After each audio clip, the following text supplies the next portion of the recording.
Hello and welcome to Ketulu Customs. My name is Seth and today we're going to be getting ready to get started on the bodywork.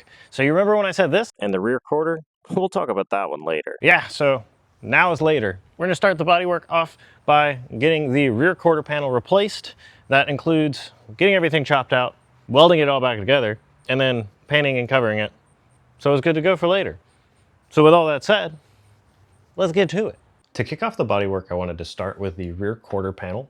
In order to get all of that removed, I started grinding everything down in order for the plasma cutter that I was going to use to be able to cut all the way through and get a good electrical connection. As I was sanding through that, I noticed that there is probably a good inch to a half inch of Bondo that was caked on that quarter panel. So I was like, oh boy, we're getting into some fun stuff here.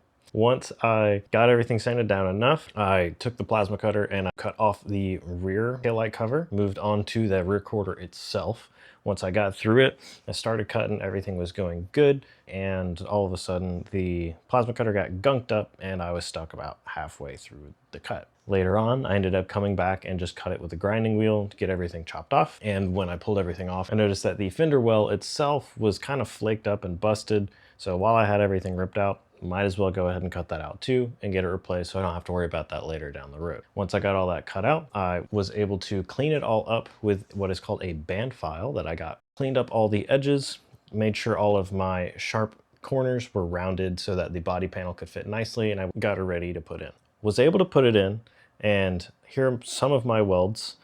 Don't judge. This is my probably second time in my life welding.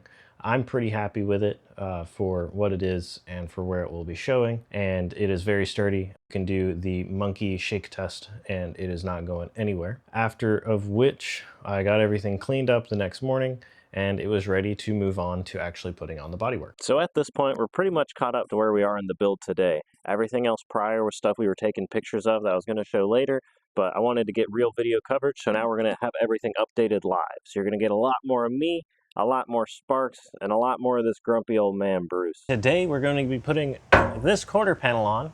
While I was editing this video, I realized I actually didn't have an intro, so here we are. In order to get this all done, as you can see, it's already on, but imagine it's not. We're going to be removing all of the guts for the window. Then we're going to be blasting all the rust that is on the inside, and then undercoating it.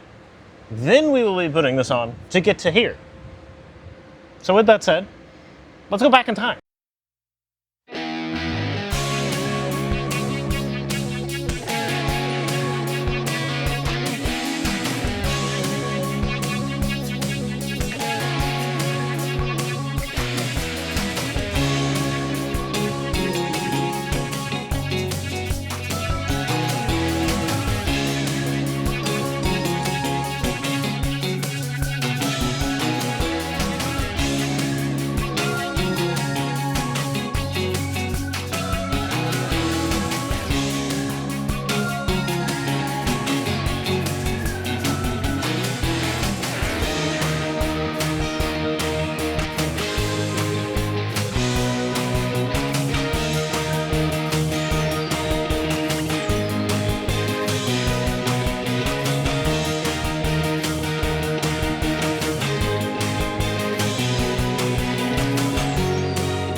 So the quarter panel is on. It is not fully on.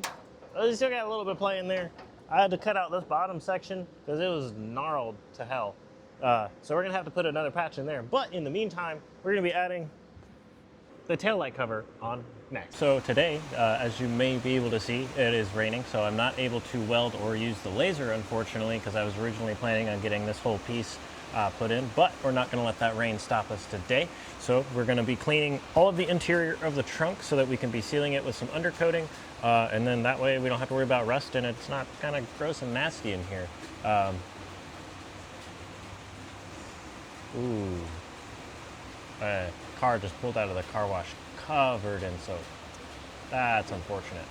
Anyways, as you can see, I've already got a little bit of tape over here. So off camera, I actually went ahead and put some primer on that so that it wasn't rusting up anymore. I still had a little bit of rust, which worried me. And I've already started cleaning up some of the area, which was kind of gritty and nasty. But we're gonna go ahead and clean up the rest of this and inside of this guy here. And once we get that, we'll put some undercoating and hopefully get this whole trunk area done. And that should be it for the day. And next time, hopefully the weather will be a little better permitting, so we can get this piece in, and then the whole rear end will essentially be done. Not quite, but pretty close.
The trunk area is now clean and coated, and so with that, we're going to be able to move on to the taillight cover next.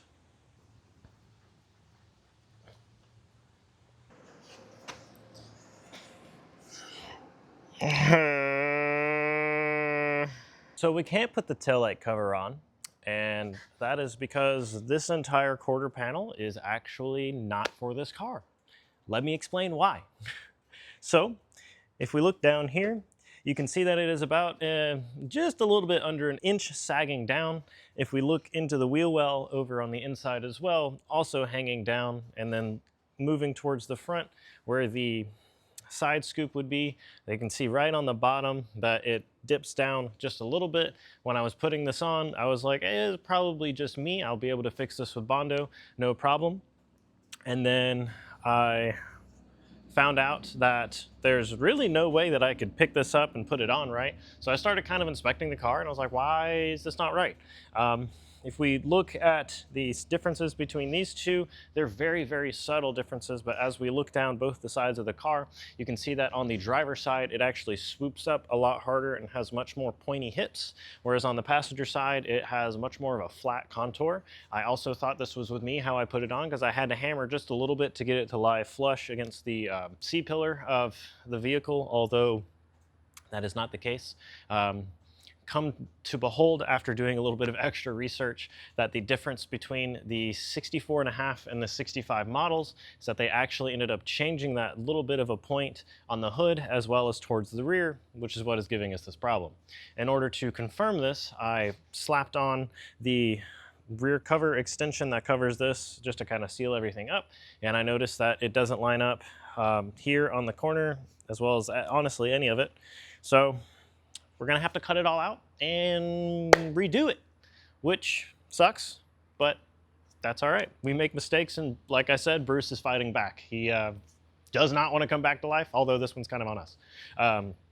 On the part number I'll show is that it said 64R, which when we were buying the part, it said 64 to 66. So we're like, oh, 65, it works, no problem. Well, that was before we found that out. So we'll have to be getting another rear quarter. So in the meantime, while we wait on that to come in, we're gonna be doing the battery tray instead. Oh, and I almost forgot, when I cut all of this out, as you can see on the left-hand side here is that there's this little swoopy boy, and it's not on this side. That is because I cut it originally for this back piece, and when I was looking through, I saved it intentionally to take this off. Although when I was looking through all the parts and throwing some stuff away to clean stuff out of the our garage, I was like, there's something I needed off of this, and I was like, no, I got everything. I did not, so we have to order this as well. But that's okay. Thankfully, we didn't get it, and I didn't weld it on before we figured this problem out, because then we had to buy 2 other new parts. But yeah, let's go ahead and get started into the battery tray next time.